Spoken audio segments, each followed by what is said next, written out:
dua pandangan utama. Yang pertama adalah kita membahas tentang peran negara, dan yang kedua adalah peran pasar. Jadi dalam pandangan klasikal liberal dan liberal itu memiliki kesepakatan bahwa peran negara dan terhadap pasar, ya peran negara terhadap pasar, atau yang biasa kita kenal dengan state intervention, itu harus dikurangi atau diminimalisir.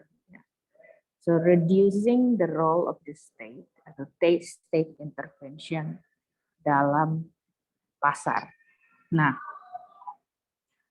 jadi dalam classical liberal, kalau kita berbicara tentang classical liberal dan liberalism, kita again harus kembali bahwa ism ini merupakan paradigma politik atau pola pandang secara politik. Di mana kalau kita berbicara sebenarnya tentang liberalism, kita berbicara tentang bagaimana seharusnya the role of the state, bagaimana peran negara tersebut terhadap hubungannya dengan pasar. Jadi kita harus memahami dua hal sebelum kita memasuki pembahasan lebih jauh. Kalau kita berbicara tentang ekonomi, kalau kita berbicara tentang ekonomi, kita berbicara tentang household.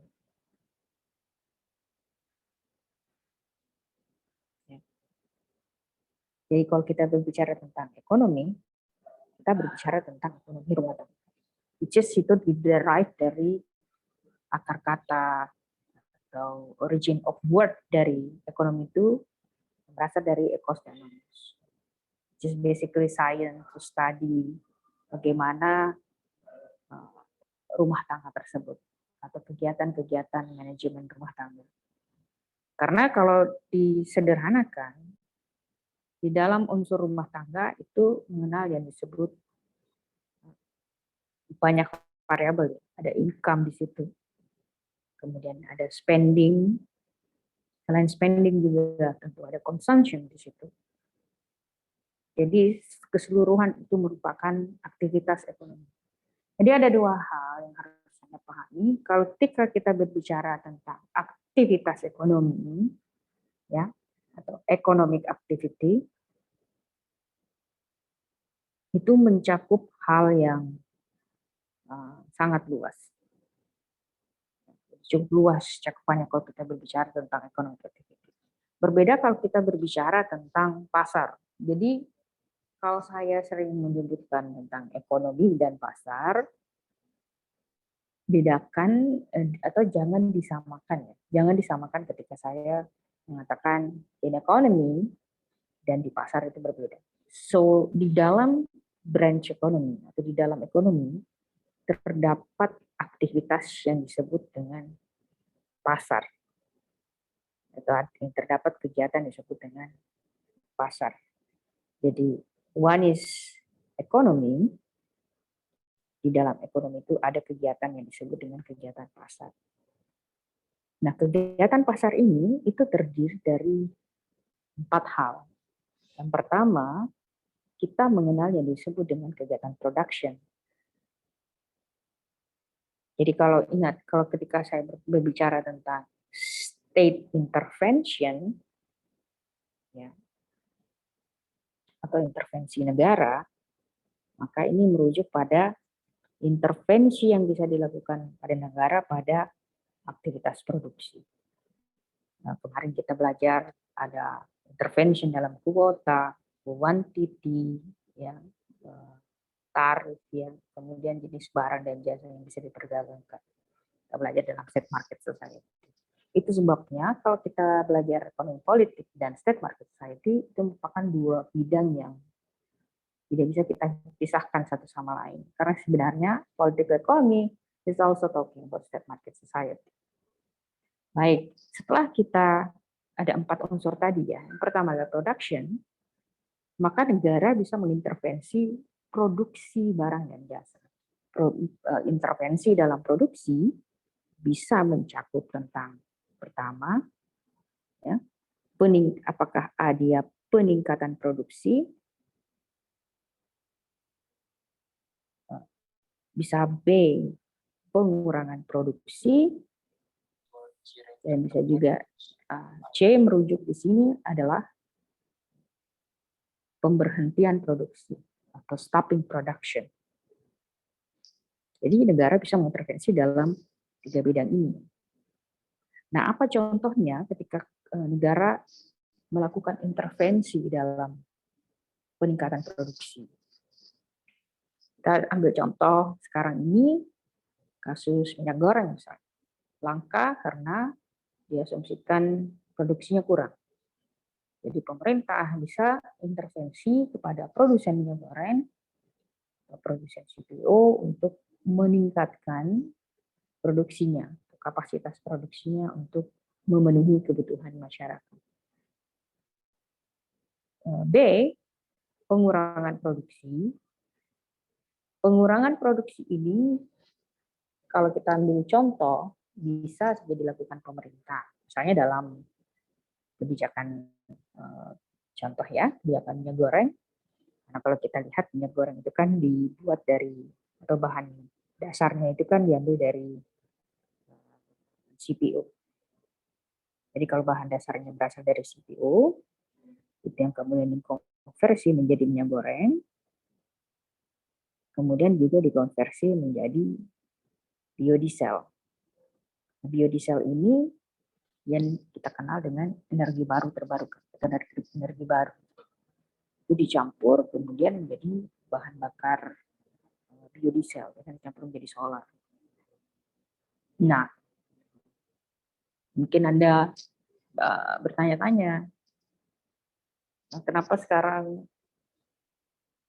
solar menjadi langka? Mungkin Anda bisa membuat analisis lebih jauh ya. Kenapa bisa minyak goreng langka kemudian biodiesel langka? Jadi pemerintah punya kebijakan yang disebut dengan B30, yaitu mencampur biodiesel, tidak salah 30%, dengan solar. Jadi kalau peruntukan CPO ini digunakan untuk minyak goreng dan juga biodiesel, berarti bisa saja kalau dalam secara bisnis biodiesel ini lebih menguntungkan, ya, ini lebih menguntungkan, maka produsen akan lebih cenderung mengkonversi CPO ini menjadi biodiesel. Karena kalau mereka menjualnya itu lebih menguntungkan buat mereka. Kalau terjadi proses seperti itu berarti terjadi penurunan alokasi terhadap pembuatan minyak goreng. Jadi penurunan. Kalau dia terjadi penurunan, otomatis hasil produksi dari minyak goreng ini pasti menurun. Sedangkan ini menjadi naik. Kalau pemerintah intervensi supaya minyak goreng ini tersedia, maka yang bisa dilakukan pemerintah adalah alokasi, ya, alokasi dari CPO untuk biodiesel ini dikurangi sementara dan diperuntukkan untuk, ya, jadi tadi ini dikurangi peruntukannya untuk biodiesel, kemudian ada di hasil pengurangan tersebut sisa barangnya ditujukan untuk produksi minyak goreng. Jadi dalam hal ini state intervention atau intervensi negara itu melakukan pengurangan produksi di biodiesel dan peningkatan produksi di minyak goreng. C, stopping production. Stopping production juga sebenarnya bisa dikategorikan juga mulai dengan produksi ya. Jadi pemerintah bisa mengintervensi dengan memulai produksi dan menghentikan produksi. Dalam artian ketika pemerintah menghentikan produksi atau mengintervensi untuk menghentikan produksi barang dan jasa, bisa seperti contohnya ketika pembuatan vaksin. Ketika kemudian pembuatan vaksin itu dalam prosesnya belum memenuhi kaidah saintifik yang baik dan benar, maka negara masuk untuk mengintervensi dan menghentikan produksi dari vaksin tersebut. Jadi itu merupakan bentuk-bentuk intervensi pemerintah terhadap kegiatan pasar. Sekarang, selain produksi, ada yang disebut dengan dua ya, distribusi ya. Jadi ke distribusi itu, misalnya tadi distribusi, contoh intervensi negara dalam distribusi, kita berikan contoh kayak minyak goreng. Nah, contoh intervensi negara terhadap distribusi bisa dilihat dalam kasus minyak goreng seperti kebijakan dalam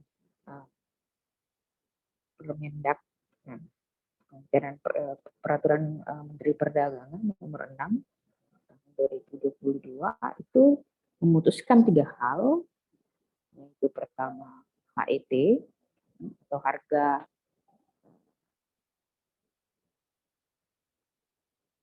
atau harga ekonomi, harga batas harga tertinggi ya.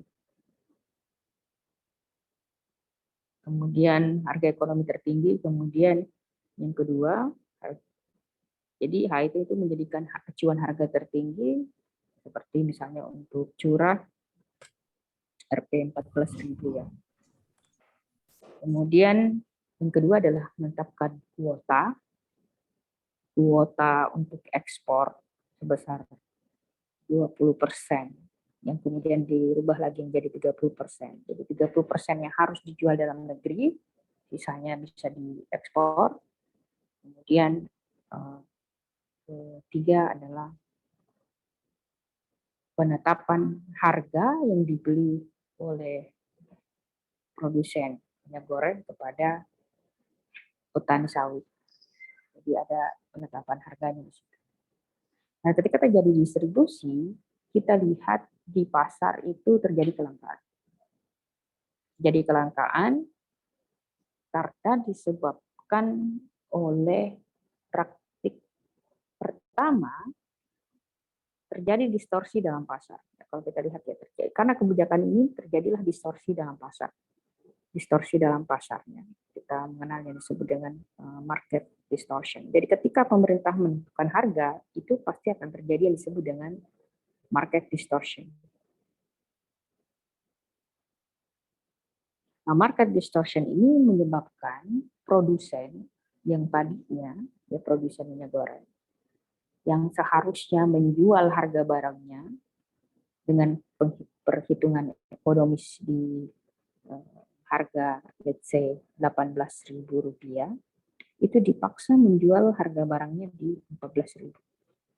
Sehingga kemudian produsen minyak goreng ini berhenti berproduksi. Kenapa? Karena mereka merasa bahwa kalau saya terus memproduksi, saya tidak akan untung, justru rugi. Nah, itu yang menyebabkan mereka kemudian tidak berhenti untuk memproduksi barang, meski juga ada beberapa mungkin produsen yang tetap memproduksi barang karena dia memiliki scale of production. Kalau kita berbicara tentang ekonomi, kita berbicara juga tentang scale of production. So biasa juga refers to skala ekonomi, economic scale. Jadi apa yang dimaksud dengan economic scale? Economic scale itu adalah skala ekonomi. Kalau kita berbicara dalam ilmu ekonomi, skala ekonomi, semakin besar kapasitas produksi, semakin besar pabriknya, ketika dia sudah memakai mesin dan teknologi yang canggih, maka cost production-nya akan semakin rendah. Berbeda kalau misalnya produksi barang dan jasa itu masih menggunakan orang per orang. Misalnya nih ya, dengan skala produksi misalnya mesin sawit, misalnya orang yang memproses, kalau nggak susah ke sawit, kita bayangkan membuat minyak goreng dari kelapa. Kalau minyak goreng kelapa itu dikerjakan oleh satu orang, atau 2 orang, atau 3 orang secara manual, misalnya dia memetik kelapanya, kemudian mengupas kulitnya, memisahkan isi buah dengan kulit kerasnya, baru kemudian memarutnya, baru kemudian santannya diperas, kemudian dimasak oleh orang per orang, maka it takes time dan biayanya akan mahal karena biaya akan terfokus pada waktu yang dibutuhkan pertama lebih banyak, kemudian yang kedua adalah biaya untuk menggaji buruh pasti juga lebih banyak. Oleh sebab itu menjadi tidak efektif. Kalau dia diganti dengan menggunakan mesin dengan skala produksi yang besar, maka cost-nya pasti akan rendah. Oleh sebab itu, mungkin Anda berpikir bahwa kenapa masih dalam hitungan harga tersebut masih ada produsen yang bisa memproduksi. Kuncinya adalah karena mereka memiliki skala ekonomi yang besar, sehingga mereka bisa memproduksi barang dan jasa tersebut lebih ekonomis dibandingkan produsen-produsen lain.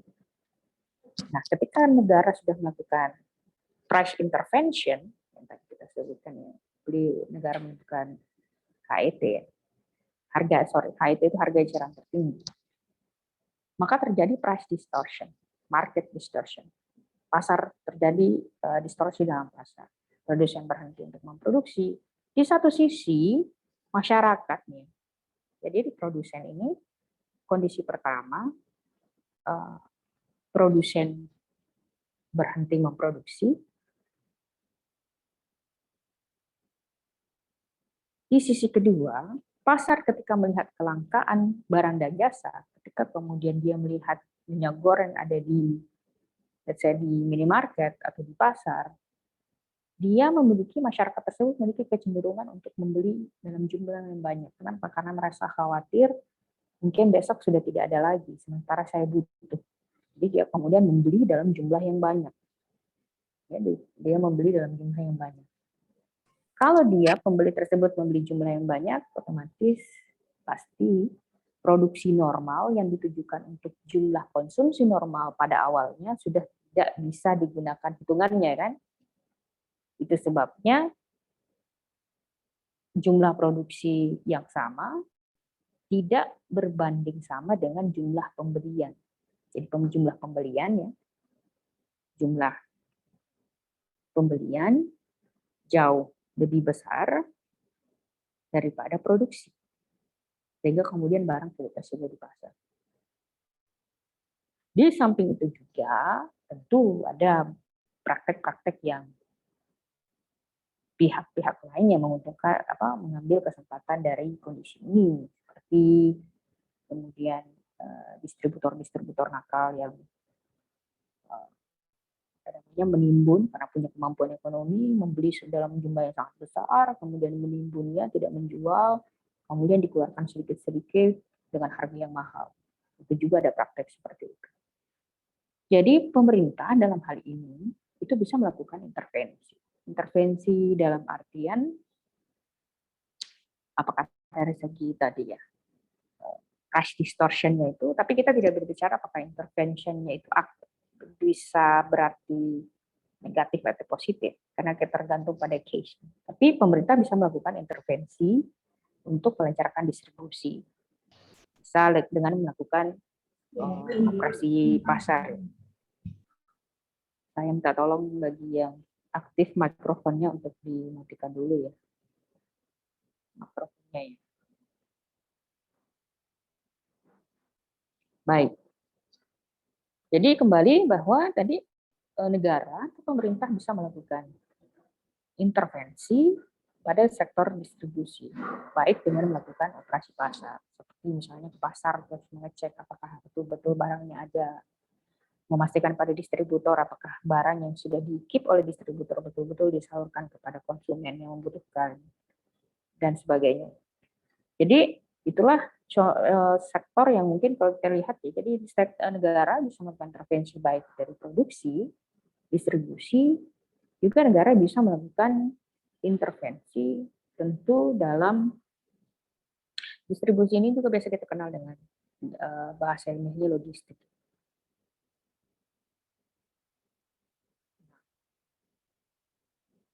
Kemudian yang ketiga, tentu saja pemerintah bisa melakukan intervensi baik dari distribusi kepada seller. Sellernya penjual. Nah, Tadi seperti yang tadi saya jelaskan bahwa kalau penjualnya kemudian membeli, misalnya nih ya, di bulan Desember mereka membeli harga minyak goreng per liter itu di harga let's say 28.000. Jadi penjual ini membeli produk minyak liter itu untuk dijual kembali dengan dalam harga 28.000. Barang yang mereka beli ini, let's say mereka beli jumlahnya 500 liter untuk dijual kembali di bulan Desember ya. Nah, kebijakan kemudian muncul di bulan let's say Maret, Februari, Maret, yang menuntut atau mengatur bahwa penjual ini, seller ini, harus menjual barangnya di harga 14.000. Itu berarti tadi modal yang mereka gunakan untuk membeli 500 liter ini 28.000, kemudian tiba-tiba mereka dipaksa harus menjual di harga 14.000. Ya. Ini berarti mereka harus rugi ya 14.000 rupiah. Nah, ketika seller masih memiliki barang lama dengan menggunakan modal lama untuk dijual dengan harga yang ditentukan oleh pemerintah, yang terjadi seller ini tidak akan mau menjual. Karena mereka tahu kalau saya menjual saya akan rugi. Kan saya pakai modal lama dan ini barang lama, minyak goreng lama yang saya beli bulan Desember. Nah, yang terjadi adalah penjual tidak mau beli. Kalau penjual tersebut dituntut untuk menjual, dalam posisi ini berarti kita menyebabkan penjual tersebut mengalami kerugian. Padahal prinsip utama dalam bisnis kan untuk mencari keuntungan sebesar-besarnya. Atau dalam prinsip ekonomi kita disebut dengan maximum utility. Nah, intervensi negara dalam penetapan harga atau tadi ya HIT memaksa seller untuk menjual itu juga merupakan salah satu bentuk intervensi. Sama juga ketika kemudian pemerintah memaksa orang untuk tidak menjual barang dan jasa. Contoh kasus banyak ya, seperti tidak menjual jenis barang dan jasa tersebut di harga tertentu. Jadi dalam hal ini pemerintah melarang untuk menjual minyak goreng yang tadi dia beli dengan modal 28.000 itu di harga di atas 14.000 karena pemerintah sudah menentukan. Nah, itu yang disebut dengan distorsi dalam pasar. Distorsi itu ketika terjadi distorsi pemerintah kemudian distorsi itu disebabkan dari intervensi pemerintah terhadap pasar. Nah, banyak muncul pemikiran bahwa masa pemerintah tidak bisa kemudian melakukan menghandle itu secara sederhana, ya, tidak bisa mengontrol. Jadi harus dipahami dulu duduk persoalannya seperti apa. Kemudian kita lihat keempat ya. Jadi tadi kita lihat bahwa ekonomi pasar itu meliputi produksi, distribusi, seller, ya. Jadi pemerintah itu bisa melakukan intervensi ke dalam tiga ini, dan keempat adalah konsumsi. Jadi konsumsi ini, state intervention dalam konsumsi bisa dalam dua hal. A, peningkatan konsumsi, dan B, pengurangan konsumsi. Apa contohnya peningkatan konsumsi, intervensi negara terhadap peningkatan konsumsi? Anda ingat pupuk dulu di zaman sebelum tahun 1970-an, kebanyakan masyarakat Indonesia itu tidak mengenal yang disebut dengan pupuk tanaman. Jadi pemerintah pada saat itu ketika ingin meningkatkan kapasitas produksi, ya, mengintervensi pasar agar petani itu menggunakan pupuk dalam produksi, ya, supaya kapasitas produksinya meningkat. Maka masyarakat diajak untuk menggunakan pupuk. Itu di tahun 1970-an. Namun kemudian di tahun sekarang, itu muncul persepsi dan pandangan agar konsumsi masyarakat, terutama konsumsi petani terhadap pupuk kimia itu banyak jenisnya, termasuk urea, NPK, KCL, etc., itu dikurangi dan beralih kepada pupuk organik.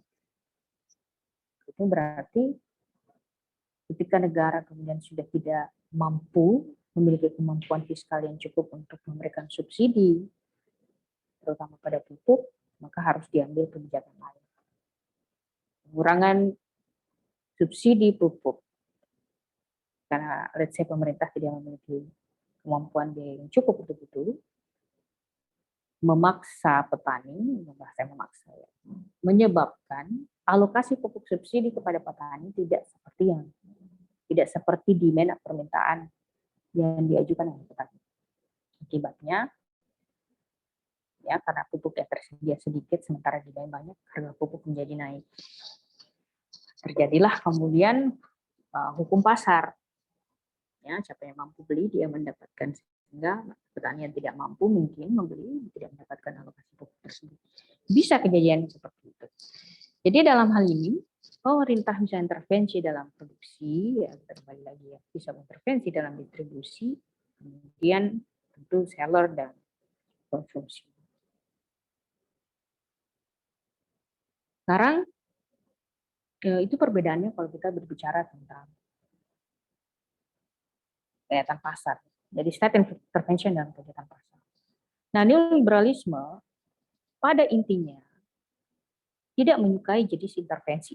Jadi dia, neoliberalisme ini tidak menyukai, tidak menyetujui yang disebut dengan state intervention. Jadi menurut neoliberalisme ini, segala jenis intervensi pemerintah dalam pasar, meski pemerintah memiliki tujuan baik untuk mengintervensi pasar, bisa memberikan distorsi pada pasar itu sendiri.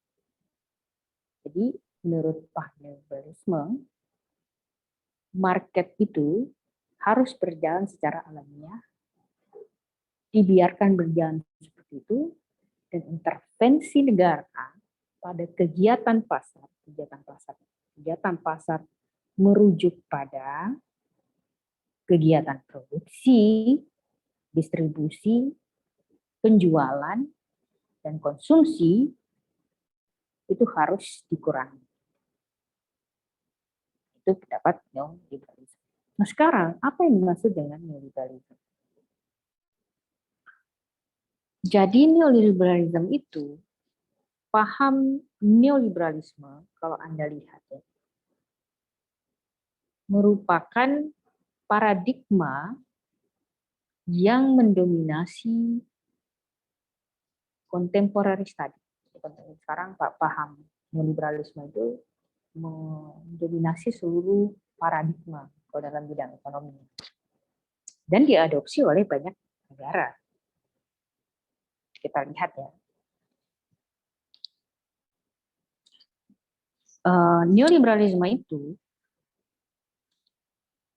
muncul di tahun 1990-an.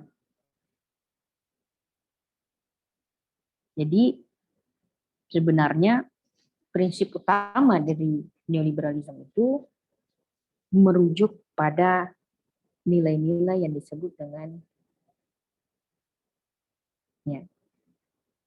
free market.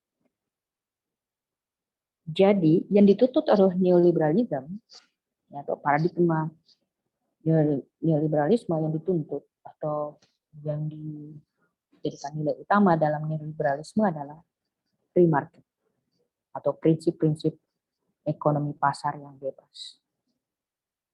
Dan ini merupakan paradigma ekonomi yang paling dominan di dunia. Paradigma ini kerap disandingkan atau direkatkan dengan beberapa pemimpin dunia yang memang cenderung lebih kepada arah pasar bebas, seperti Presiden Amerika Serikat Ronald Reagan.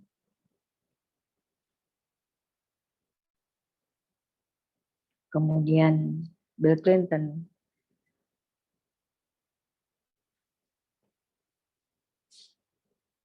Sementara kalau juga termasuk Barack Obama ya dari Amerika Serikat. Ini USA. Sementara kalau dari Amerika, kalau dari UK itu ada Margaret Thatcher.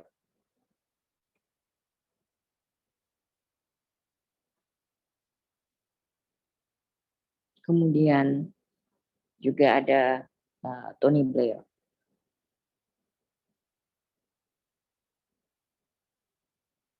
Dan kasus yang menurut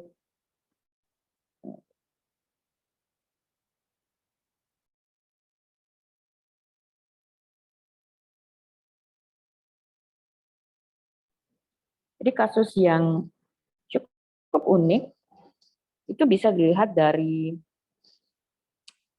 Donald Trump. Itu Donald Trump adalah presiden presiden yang terpilih sebelum Joe Biden.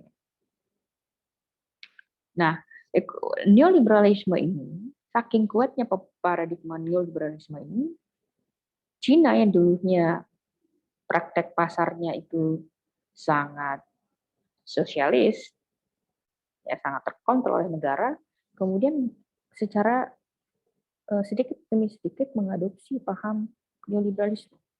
Kemudian aktivitas pasarnya sudah agak bebas. Jadi kalau kita lihat muncul kemudian pemahaman neoliberalisme ala China. Nah, Trump itu sering diasosiasikan sebagai orang yang cukup agak nyeleneh atau berbeda. Karena neoliberalisme ini ketika tahun 1990-an itu diadopsi secara besar-besaran. Dan terbukti keberhasilannya itu dilihat dari negara-negara yang mengadopsi liberalisme itu, pertumbuhan ekonominya itu luar biasa pesatnya. Seperti Cina bisa dalam beberapa dekade di atas 10% pertumbuhan ekonominya selama bertahun-tahun. Karena merubah dari sistem pasar yang tertutup kemudian menjadi sistem pasar yang terbuka. Namun ketika terjadi krisis, jadi kita sudah mengalami sebenarnya di tahun abad ke-20 itu kita sudah mengalami 3 kali krisis. Kita tidak akan membahas krisis yang terjadi karena pernah ya terjadi krisis 1930-an. Kemudian terjadi krisis 1997, 1998 yang kita kenal dengan krisis moneter.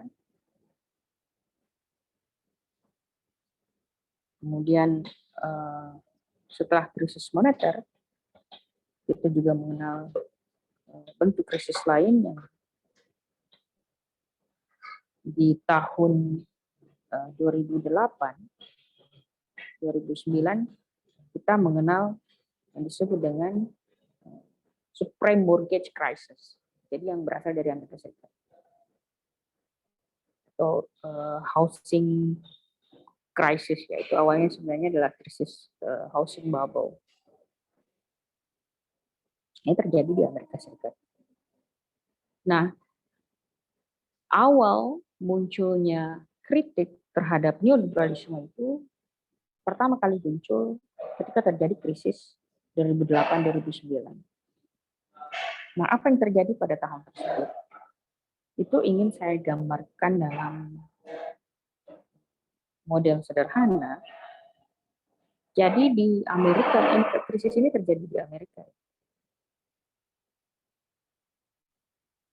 Karena di tahun 1990-an itu sudah globalisasi, sudah luar biasa adopsi.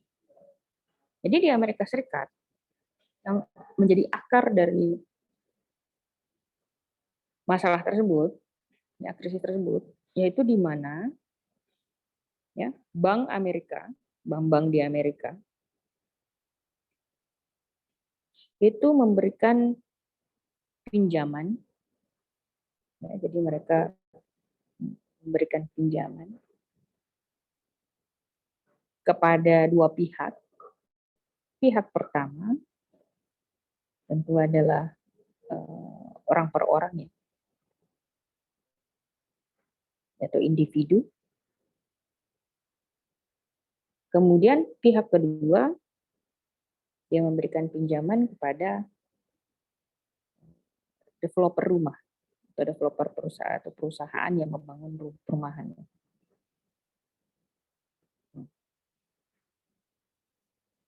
Pinjaman ini ya tentu bank secara analogi itu kan mendapatkan sebenarnya uang dari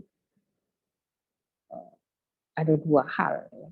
Printing money, mencetak uang, kemudian mendapatkan itu untuk bank sentral, ya. Dan mendapatkan saving atau tabungan ketika orang datang ke bank dan menyimpan uangnya. Jadi dia mendapatkan uang dari saving nasabah. Yang terjadi di Amerika Serikat di tahun 2008-2009, even pada saat itu sebenarnya salah satu ekonomi terkenal bernama Paul Krugman. Kalau Anda baca New York Times, itu nama beliau sering sekali muncul, beliau peraih Nobel Prize, karena beliau bisa memprediksi bahwa akan terjadi krisis ekonomi yang luar biasa. Jadi saya ingat sekali pada saat 2008 itu, ya, karena di tahun itu 2008 saya pertama kali ada di Inggris di tahun 2008. Dan ketika saya datang pada saat itu tiba di Birmingham, kemudian ke London, itu saya melihat banyak toko yang tutup. Dan banyak ketika saya datang, toko itu masih ada, kemudian beberapa minggu kemudian tutup. Dan saya bertanya-tanya, apa yang terjadi dengan toko-toko ini? Kenapa banyak toko yang tutup? Ternyata toko-toko ini tutup karena mereka sudah tidak bisa lagi melanjutkan bisnis. Dia merupakan dampak dari krisis ekonomi yang terjadi di 2008 di Amerika Serikat dan berdampak sampai ke Inggris. Kenapa bisa berdampak sampai ke Inggris? Itu karena portofolio investasi. Jadi ketika kemudian bank memberikan pinjaman kepada developer yang ke sini, itu disebut dengan portofolio investasi. Bank Amerika, ya, portofolio investasi ini itu juga dibeli oleh bank-bank yang ada di Eropa. Ya, jadi itu juga dibeli oleh bank-bank yang ada di Eropa.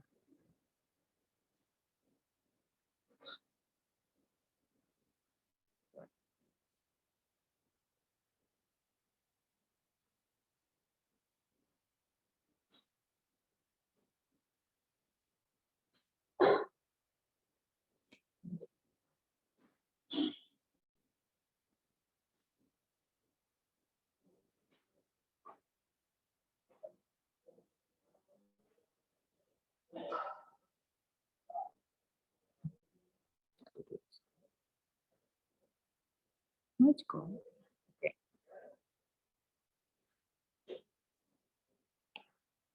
Jadi karena dia membeli portofolio investasi dari bank-bank yang ada di Eropa,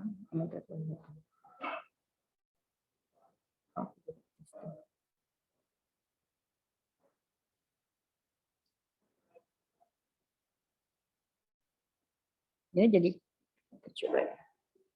Jadi kalau dia membeli portofolio investasi dari Bank Amerika, yang terjadi sebenarnya bank ini ketika dia memberikan pinjaman ke nasabah, ya, dia memberikan pinjaman ke nasabah ini, bank melakukan dua kesalahan fatal. Pertama adalah bunga yang diberikan kepada orang ini adalah 0%. 0%. Karena pada saat itu pemerintah Amerika Serikat memiliki program setiap orang Amerika harus punya rumah. Setiap orang harus punya rumah. Sehingga kemudian direspon oleh bank, diberikan pinjaman sebesar-besarnya kepada masyarakat agar bisa membeli produk perumahan ini, dan juga memberikan pinjaman kepada developer untuk membangun rumah sebanyak-banyaknya. Jadi developer ini kemudian membangun rumah yang banyak. Di satu sisi juga ini diberikan pinjaman 0% dan tidak dicek apakah orang ini mampu meminjam uang atau tidak, mampu mengembalikan uang tersebut atau tidak, mampu mengembalikan pinjaman itu atau tidak. Dan yang terjadi, ada prakteknya, ternyata orang-orang ini yang diberikan pinjaman tersebut tidak mampu mengembalikan pinjaman karena mereka sebenarnya tidak memiliki pekerjaan yang cukup dengan pendapatan yang cukup untuk kemudian membayar rumah yang sudah mereka beli. Jadi rumah yang sudah mereka beli ini tidak mampu mereka lunasi cicilannya.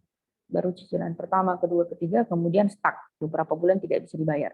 Ketika dia tidak bisa membayar, otomatis developer ini tidak mendapatkan pembayaran dari cicilannya kan. Jadi ini membeli rumah, ketika dia stuck tidak bisa membayar cicilan rumahnya, developer tidak bisa mendapatkan uang. Ketika developer tidak bisa mendapatkan uang, developer tidak bisa mengembalikan pinjamannya kepada bank. Ya kan? Itu disebut dengan kredit macet. Sudah macet di sini. Si orang ini, nasabah ini juga tidak bisa mengembalikan pinjaman yang sudah diambil kepada bank. Ya kan? Jadi bank kehilangan cash flow. Kalau dia kehilangan cash flow, orang ini bisa panik, nasabah ini bisa panik. Kenapa panik? Bahwa bank sudah kehilangan uang. Jadi dia berburu ke ATM, kemudian mengambil uang yang sebanyak-banyaknya ya. Sehingga kemudian terjadi antrian yang panjang. Anda lihat di Ukraina kenapa terjadi antrian panjang di ATM? Karena banyak orang yang berpendapat bahwa mereka bisa kehilangan suplai uang di ATM bisa habis. Nah, sekarang yang tadi saya bilang,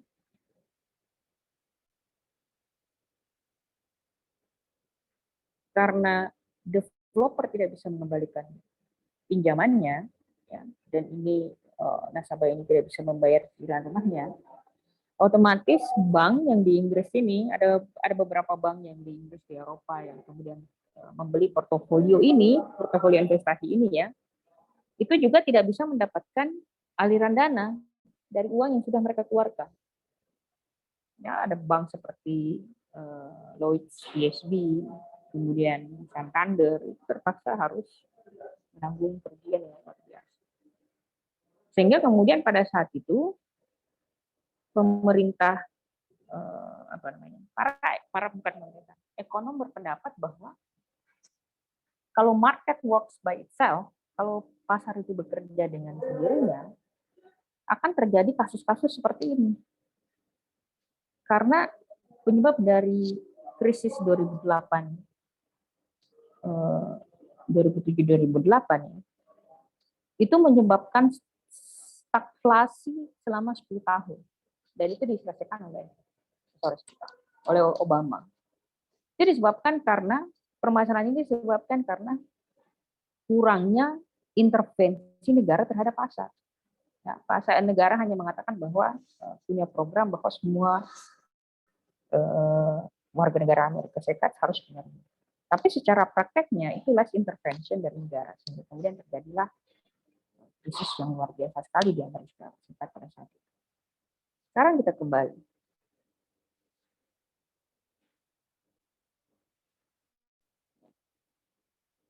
Nah, ketika terjadi krisis tersebut, masuklah Obama, karena itu di masa pemerintahan Obama. Masuklah Obama, kemudian ini mengatasi krisis tersebut.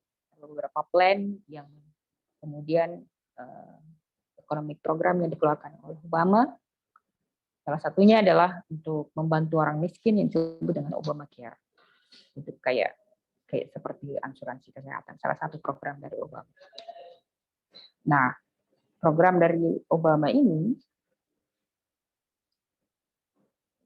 Obama itu even though beliau dari Demokrat, dan sering dikonotasikan sebagai dalam satu sisi neolib, tapi dalam satu sisi lain juga memiliki pemahaman sosialisme yang cukup kental, karena di Amerika Serikat itu sebenarnya tidak percaya terhadap asuransi kesehatan yang dibiayai oleh pemerintah. Jadi orang Amerika itu tidak percaya atau tidak suka kalau negara yang harus menanggung asuransi kesehatan, biaya kesehatan. Kenapa? Karena mereka merasa bahwa kalau hasil pajak mereka diperuntukkan untuk membiayai orang yang sakit, mereka tidak terlalu suka. Karena menurut mereka, kesehatan itu seharusnya menjadi tanggung jawab pribadi, bukan tanggung jawab negara. Jadi kalau itu menjadi tanggung jawab negara, orang bisa seenaknya kemudian tidak menjaga kesehatannya karena merasa bahwa kalau saya sakit, akan ada negara yang akan membayar biaya kesehatan tersebut. Nah, kita ketika membahas tentang neoliberalisme, kita akan banyak membahas tentang contoh kasus yang terjadi di Amerika. Dan apa yang terjadi di Amerika, karena memang Amerika menjadi benchmark dari pemahaman liberal. Nah, kasus setelah Obama digantikan dengan Donald Trump itu cukup unik. Karena Donald Trump ini, di satu sisi, dia itu sebenarnya bermuka dua ya. Dalam artian, kalau dalam bukunya Steger dan Roy, itu disebutkan bahwa Obama ini punya dua central pillar of neoliberalism.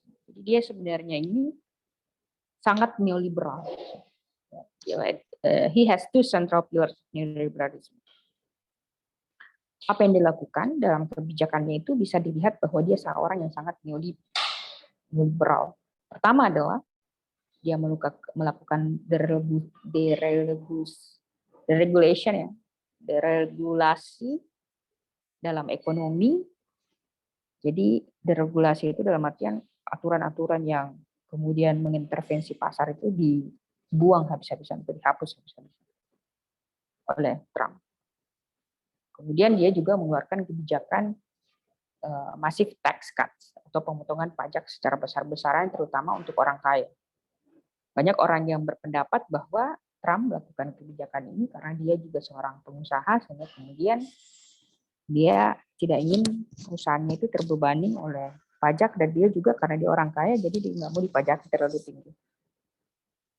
Namun di satu sisi, Trump ini sadar bahwa orang Amerika itu di satu sisi juga sangat nasionalis. Ya, Anda mungkin ingat pemilihan presiden antara Hillary Clinton dan Trump. Jadi Trump pada saat itu dia menjual dua ide utama, yaitu pertama adalah populis, dikenal dengan strategi populisme. Ya, populisme ini tidak hanya dipakai oleh Trump, tetapi juga dipakai oleh negara-negara yang tahu bahwa negara-negara yang memiliki strong identity, ya, strong identity. Jadi hati-hati itu dengan sangat berhati-hati ketika kita memiliki over nasionalisme, ya, karena over nasionalisme, populisme ini sangat identik dengan overdosis nasionalisme yang overdosis, ya.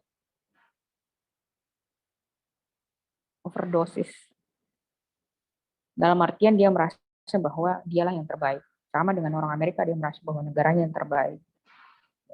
Apa? Jerman juga itu over nasionalisme yang over gitu ketika Nazi. Dia merasa bahwa dia etnik yang terbaik. Jadi hati-hati ketika Anda punya pemikiran bahwa kita ini yang terbaik. Karena pemikiran bahwa kita yang terbaik atau we are special itu bisa kemudian digunakan oleh orang lain. Karena Trump ini, dia tahu bahwa orang Amerika ini, orang itu sangat very nasionalistik.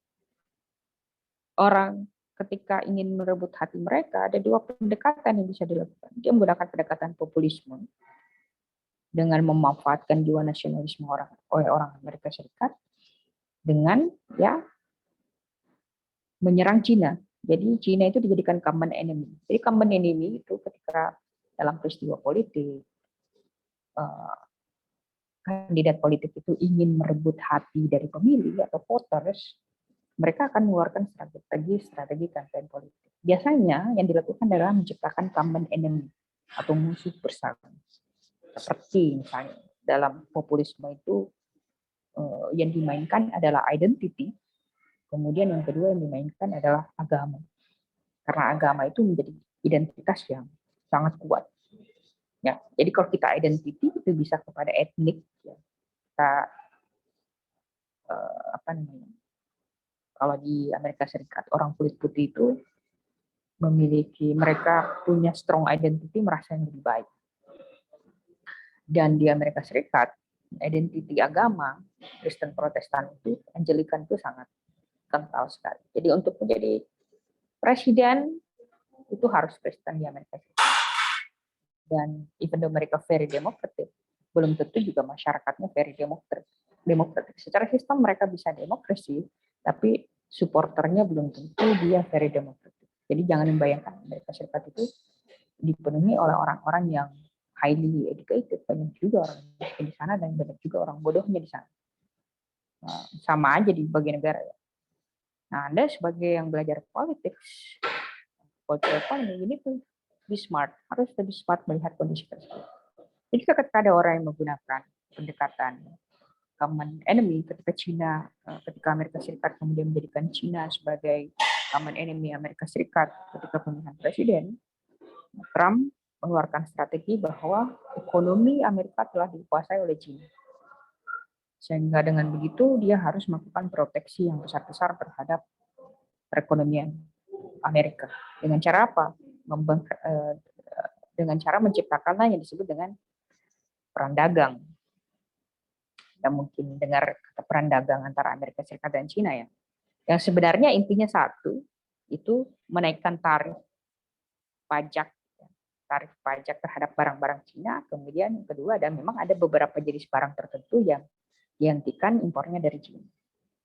Karena ada beberapa jenis barang seperti misalnya Trump merasa bahwa dengan orang-orang di belakangnya mengeluarkan strategi bahwa industri baja di Amerika Serikat rusak karena China mengimpor baja murah ke pasar Amerika sehingga merusak pasar Amerika. Kemudian Trump menciptakan strategi common enemy bahwa China adalah musuh kita bersama. Kemunculah bahasa politis perang dagang. Di kita juga sering kita dengar narasi bahwa negara kita, pemerintah kita sedikit-sedikit impor. Semuanya impor. Cina lagi. Nah, hati-hati dengan penggunaan narasi tersebut. Karena bisa drive-nya sebenarnya untuk tujuan politik. Jadi, kita kembali.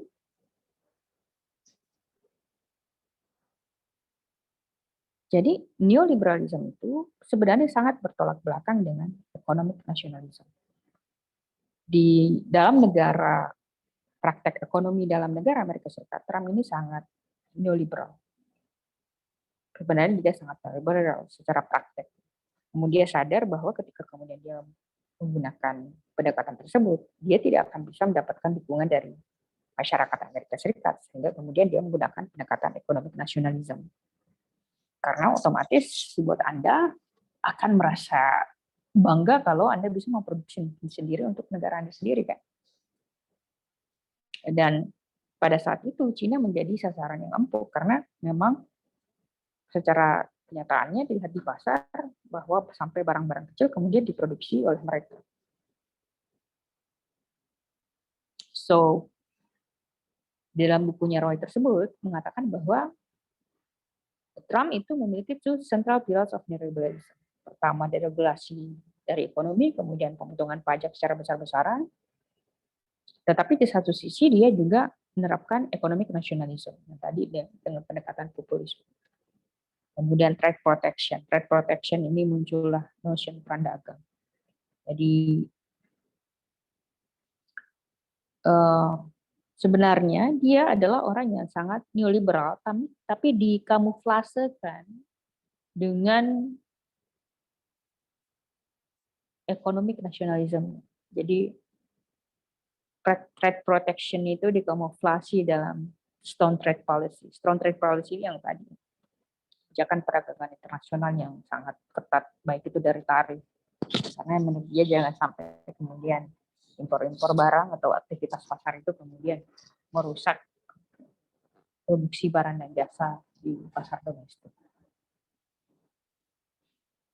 Jadi terlihat ideational inconsistency dari Trump.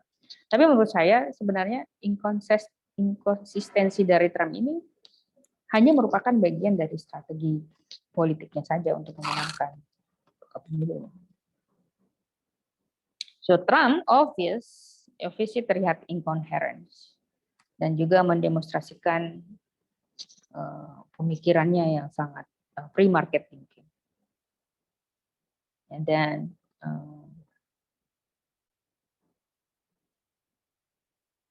Trump menjadi cikal bakal mixture atau percampuran antara praktik neoliberalisme dan munculnya paham populisme atau nasionalistik ekonomi. Jadi ketika sudah muncul neoliberalisme 1990-an, ini kemudian terdistorsi dengan munculnya populisme. Jadi akan muncul pemahaman baru. Nah, sekarang kita masuk. Jadi neoliberalisme itu mulai di tahun 90-an. Silakan Anda baca bukunya Matthew Eagleton Pierce yang judulnya Neoliberalism the Key Concept. Penerbitnya Routledge, saya pikir bukunya cukup untuk menjadi dasar buat Anda memahami. Jadi neoliberalisme itu dimulai di tahun 90-an dan merupakan konsep yang dikembangkan atau menjadi konsep percabangan dari ideologi klasikal liberalisme. Jadi sebenarnya dalam neoliberalisme itu masih merupakan dan tadi ya turunan dari klasikal liberalisme kemudian munculnya neoliberalisme baru. Nah, kemudian basically is a political ideology, jadi ideologi politik, ya, yang percaya pada market itself regulated. Jadi pasar itu akan meregulasi dirinya sendiri. Jadi karena pasar bisa meregulasi dirinya sendiri, tidak perlu kemudian pemerintah ikut campur untuk meregulasi pasar tersebut. Kemudian yang terakhir, yang keempat, the idea of neoliberalism, ide dari neoliberalisme, itu terkadang overlap ya, dengan ide-ide libertarian. Karena kalau kita lihat neoliberalisme ini kemudian melahirkan yang disebut dengan libertarian. Jadi libertarian ini cukup dia lebih ekstrem ya dari neoliberalisme. Jadi libertarian itu menganggap, kalau dia sangat ekstrem dari libertarian menganggap bahwa negara itu nggak penting. Jadi masyarakat bisa sebenarnya ada tanpa adanya negara. Coba bayangkan kalau tidak ada negara di dunia ini, tidak ada negara Indonesia, Amerika, tidak ada. Jadi Anda bisa kemudian pindah ke wilayah manapun tanpa harus dibatasi oleh batas-batas negara. Dan menurut libertarian itu merupakan ide yang bagus. Jadi salah satu universitas di Amerika Serikat yang terkenal, sangat mengusung libertarian, yaitu University George Mason University. Itu kalau mau lihat tokoh-tokoh libertarian ada di kampus tersebut. Kenapa neoliberalisme ini memiliki kesamaan dengan libertarian? Karena memang pemikir-pemikir neoliberalisme itu juga merupakan pemikir-pemikir dari libertarian perspektif. Jadi ada 4 ide utama, key ideas atau kunci ide dalam neoliberalisme. Yang pertama adalah how do we decide? Jadi bagaimana kita memutuskan what the role government should be?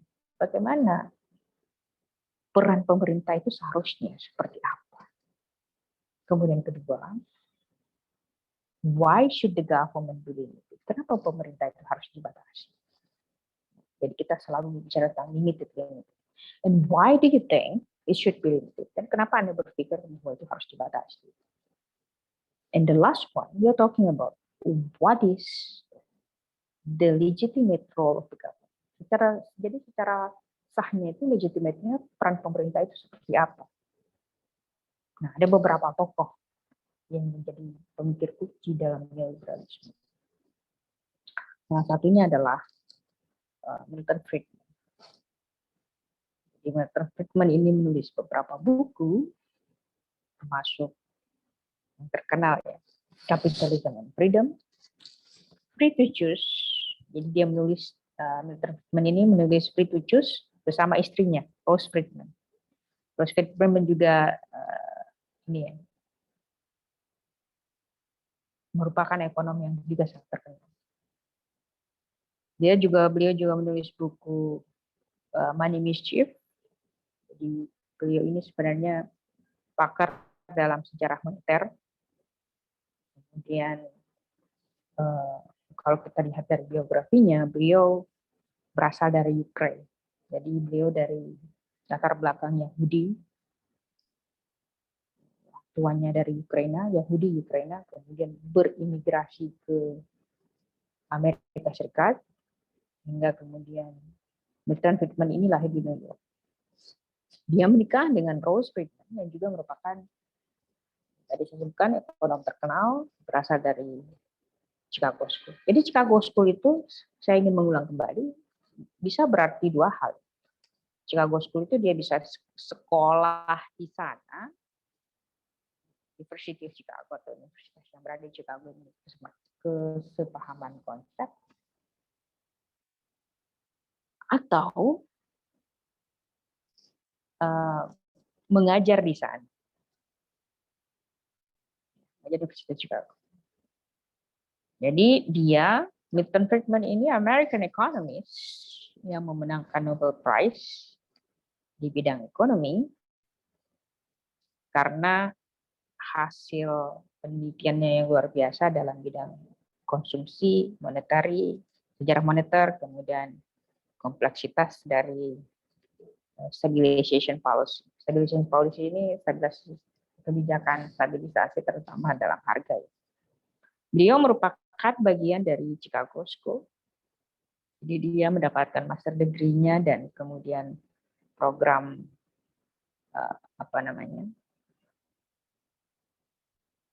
PhD-nya dari Columbia University, tapi pernah mengajar di Chicago. Beliau disupervisi oleh ekonom yang luar biasa juga. Jadi biasanya kalau kita disupervisi oleh orang besar, kita akan jadi orang besar. Supposed to be like that ya. Disupervisi oleh seorang ekonom yang luar biasa yang dikenal dengan Simon Kuznets. Jadi Simon Kuznets ini, coba Anda Google atau pelajari, itu mengeluarkan teori yang disebut dengan Kuznets teori. Jadi dengan Kuznets teorinya ini, dia mendapatkan Nobel Prize. Nah, ide-ide dari, jadi kalau kita lihat, sebenarnya Friedman ini itu dikelilingi oleh orang-orang besar. Istrinya juga orang besar, ekonom besar, kemudian dia disupervisi oleh seorang ekonom luar biasa seperti Kuznets. Sehingga tidak heran kalau kita lihat dari pemikiran dan hasil studinya itu juga sangat luar biasa. Ide-idenya itu banyak dipengaruhi oleh Adam Smith, kemudian Hayek, ya, Frederick von Hayek, John Stuart Mill. John Stuart Mill ini terkenal dengan pendekatan Malthusian teori, nanti kita pelajari pada waktu. Kemudian George Joseph Stiegler, beliau juga ekonom yang luar biasa. Jadi dia terkenal dengan teorinya, Friedman itu terkenal teorinya dengan power of choice. Jadi power of choice ini kembali kepada pemahaman konsep free to choose. Karena dia melihat bahwa Milton Friedman ini sebenarnya bukan orang yang mendukung demokrasi. Pemahaman dia terhadap demokrasi itu cukup berbeda. Karena menurut Friedman, nilai pendapat individu itu sangat penting sekali. Kalau demokrasi kan kita majority orang. Kalau sudah memilih itu yang kita pilih. Kalau menurut Friedman, setiap individu itu punya kemampuan dan kebebasan untuk memilih yang terbaik buat diri. Jadi prinsip dasarnya kembali pada prinsip individualisme. Jadi individualisme, terutama kalau dalam center of pasar yang dipahami adalah kapitalisme. Jadi kapitalisme itu, kalau kita berbicara tentang kapitalisme, itu sebenarnya prinsip pasar. Jadi kapitalisme itu prinsip pasar yang merupakan, prinsip pasar ini merupakan hasil prinsip pasar yang diadopsi dari pemikiran liberalisme. Jadi kalau kita berbicara kapitalisme itu sudah pasti ekonomi. Kalau kita berbicara tentang neoliberalisme, itu belum tentu dia hanya saja dalam perspektif ekonomi, tapi juga dia berbicara dalam perspektif yang cukup luas. Nah, beliau juga menulis buku yang terkenal ya, A Theory of Consumption Function. Jadi dalam teori consumption function itu ada dua hal yang dilihat. Pertama adalah apakah does increase of income, apakah kenaikan gaji, pendapatan itu mempengaruhi kenaikan jumlah tabungan. And does increase of income influence the increase of rate of saving? Atau sebaliknya, atau bisa juga, or does increase of income, apakah kenaikan income itu mempengaruhi kenaikan rata-rata konsumsi. Jadi apakah ketika Anda kemudian gajinya naik, kemudian tabungan Anda bertambah, atau uang jajan Anda banyak, bertambah, simpanan celengan Anda bertambah, atau justru malah uang jajan Anda bertambah, spending Anda atau belanja Anda juga bertambah. Jadi menurut Friedman, dia mengeluarkan teori, dalam bukunya Anda bisa baca, Studies in the Quantity Theory of Money. Jadi dia mengeluarkan ide bahwa testing the power of theory, dia mengetes teori bahwa there is always, pasti selalu ada dua hipotesis, which are consistent atau terdiri dari X and Y. Jadi kalau kita berbicara X and Y, X ini selalu refers to kepada unidentifiable variable atau unknown variable. Jadi X itu unknown variable atau variabel yang kita tidak ketahui. Sementara Y merupakan variabel yang sudah kita ketahui. Seperti misalnya ya, a government, jadi hipotesis A, government selalu fails. Jadi government fails the market. Jadi pemerintah menggagalkan pasar. And B, argumen B, pasar menggagalkan pemerintah. Jadi menurut Friedman, ketika pemerintah menaikkan gaji minimum, then it will be hard, akan susah buat pekerja dengan gaji kemampuan yang rendah untuk mendapatkan lapangan pekerjaan. Saya berikan contoh seperti itu. Anda lihat di sini ada orang yang menjahit pakaian. Let's say ini adalah industri garment. Indonesia used to be merupakan pemain besar dalam industri garment. pemain-pemain besar industri gamelan di Indonesia itu biasanya berasal dari perusahaan-perusahaan Korea. Jadi perusahaan Korea ini sekarang memonopoli perusahaan garment di dunia. Perusahaan Korea ini, ya, the South Korean Company, perusahaan Korea ini itu mengambil order dari perusahaan-perusahaan besar seperti Zara, B&B, H&M, dan perusahaan-perusahaan garment lainnya, ya perusahaan merek-merek lainnya, Forever 21.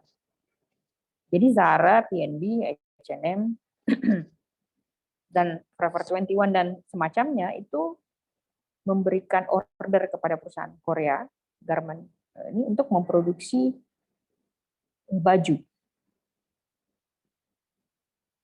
ya, di beberapa negara. Jadi perusahaan Korea ini kemudian membuka perusahaan di beberapa negara termasuk Indonesia. Perusahaan garment itu termasuk perusahaan yang industrinya sifatnya itu padat karya. Padat karya itu membutuhkan buruh yang banyak. Kalau buruhnya banyak, gajinya harus tinggi. Karena kapan gajinya tinggi, buruhnya banyak, perusahaan tidak akan untung. Cost production-nya akan tinggi. Jadi ketika pemerintah didemo untuk menaikkan gaji minimum buruh, ya, let's say dari 2 juta kemudian naik jadi 4 juta, itu berarti cost production dari perusahaan tersebut naik ya, 100%. Dan itu yang menyebabkan, salah satu yang menyebabkan kenapa perusahaan-perusahaan garment Korea ini kemudian keluar dari Indonesia mencari negara-negara baru seperti Vietnam, Kamboja, kemudian Bangladesh. Di Bangladesh gaji per bulan di sana cuma 400.000. Di Vietnam 7.200.000, sementara di Indonesia sudah 4 juta. Tentu buat perusahaan akan lebih menguntungkan kalau mereka buka di negara lain, bukan negara kita. Karena kita menjadi negara yang tuntutannya besar, ini muncul di kerja kita ya. Tenaga kerja kita itu didominasi oleh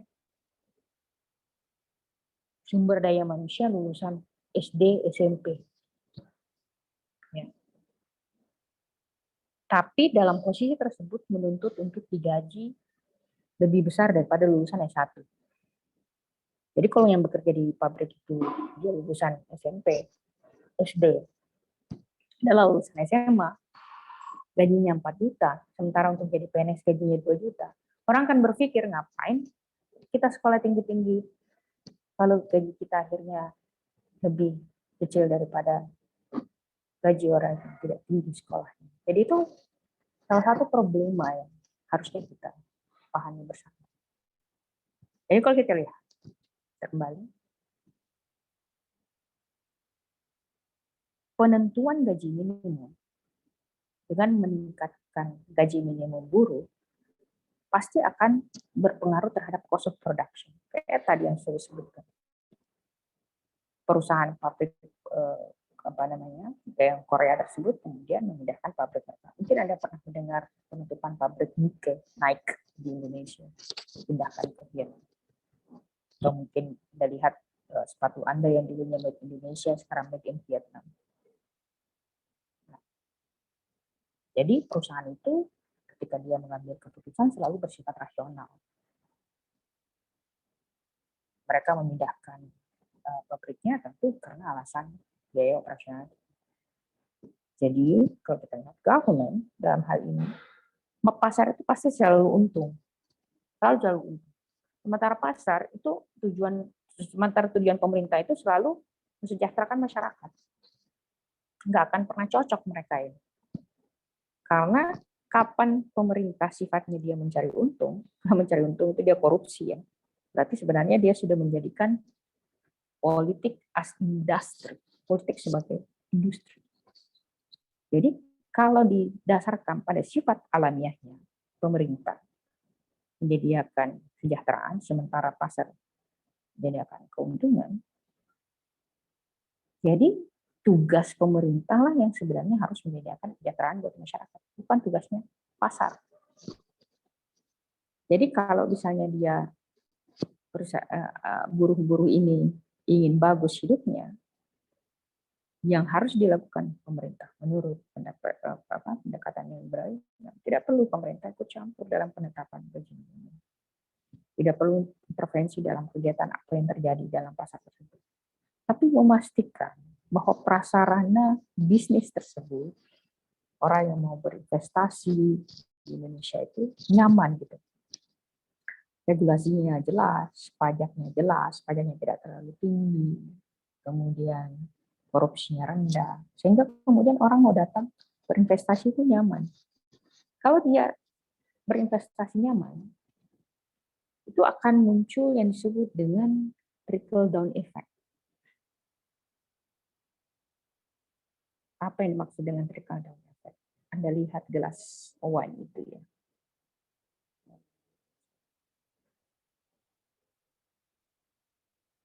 Saya menggambarkan. Glass biasanya kalau dalam party itu glass wine itu disusun seperti ini, kemudian di pouring ke botolnya dari sini. Enggak aja lah ya. Jadi kemudian air ini akan menetes ke sini. Dalam prinsip ekonomi, ketika pasar itu bagus, dia sehat, perusahaan itu bagus dan sehat, dia akan bisa membuat kantor cabang baru. Jadi dia bisa ekspansi. Orang yang dulunya bekerja manajer di sini bisa diangkat dari direktur. Ya. Kemudian dia direktur. Kemudian manajer di sini, kemudian meng-hire lagi manajer yang lain atau kepala cabang yang lain atau apapun. Jadi dia menjadi besar di sini. Dia semakin gendut gitu. Semakin gendut perusahaan, semakin sukses perusahaan, maka akan semakin besar employment capability atau kapabilitasnya dia untuk membuka lapangan pekerjaan. Sehingga tugasnya pemerintah sebenarnya adalah memastikan bahwa environment atau kondisi lingkungan dari bisnis itu aman dan nyaman. Jadi tidak perlu kemudian mencampuri apa yang terjadi di dalam perusahaan itu. Nah, itu yang diharapkan oleh dalam prinsip liberalisme. Jadi treatment ideas itu diletakkan bahwa the government role should be limited. Jadi peran pemerintah harus dibatasi. Kemudian mereka juga berpendapat bahwa the failure of government atau kegagalan pemerintah itu jauh lebih besar daripada kegagalan pasar. Tiga, menurut Friedman, market sometimes fail. Pasar itu kadang-kadang gagal kok. Dia mengakui. Tapi menurut dia, pemerintah itu lebih sering gagal. Jadi, it's often government identifies what is the market failure. Jadi, terkadang pemerintah itu mengidentifikasi ini kegagalan pasar, dan kemudian pemerintah itu berusaha menyempurnakan kegagalan tersebut atau menyelesaikan kegagalan tersebut. Tapi dari pendekatan pemerintah itu menciptakan masalah baru. But it's often the market disagree with the government policy. Karena kebijakan pemerintah tersebut kemudian tidak disukai oleh pelaku pasar. Contohnya apa? Minyak goreng kemarin. Jadi intervensi pemerintah untuk menyelesaikan itu creating another problem. Kemudian yang terakhir, ada gap antara intention of policy maker. Jadi keinginan atau niat dari pembuat kebijakan itu, seperti misalnya some policy, beberapa kebijakan lead to prefers incentive, misalnya memberikan insentif. Jadi pemerintah itu memberikan insentif sebenarnya untuk membantu masyarakat. Kayak dalam contoh HET minyak goreng kemarin. Ditekan harganya, diberikan insentif supaya masyarakat bisa beli. Tapi yang terjadi barangnya menjadi tidak ada. Sekarang jadi dua pilihan. Anda mau barangnya ada mahal atau barangnya murah tapi tidak ada barang. So itu menjadi dilema. Atau contoh lain yang diberikan dalam bukunya itu seperti misalnya price rent control. Contoh misalnya, ketika pemerintah menetapkan bahwa orang tidak boleh menyewakan rumahnya lebih dari harga ini, misalnya. Sementara yang punya rumah merasa bahwa kalau saya sewakan di bawah harga itu, saya akan rugi. Dan terjadi adalah orang tidak mau menyewakan rumahnya. Kalau orang tidak mau menyewakan rumahnya, tidak akan ada rumah yang bisa disewa. Kalau tidak ada rumah yang bisa disewa, itu berarti orang tidak bisa mencari rumah untuk disewa, ya kan? Jadi terjadi distorsi secara besar-besaran dalam pasar. Itu juga terjadi dalam kasus misalnya minyak. Saya hanya bisa memberikan penggambaran. Tentu saja saya tidak bisa mengatakan bahwa this is the right thing atau this is the wrong thing. Again, itu kembali kepada pilihan dan analogi dari pemikiran itu sendiri.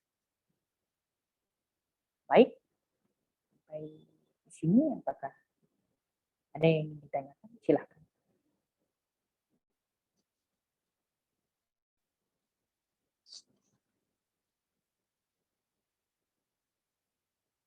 Kalau tidak ada yang ingin ditanyakan, saya pikir untuk mata kuliah pada siang hari ini kita cukupkan sampai di sini. Terima kasih banyak atas waktunya dan sampai ketemu. Have a very good day. Bye everyone. Terima kasih banyak, Miss. Thank you so much, Miss.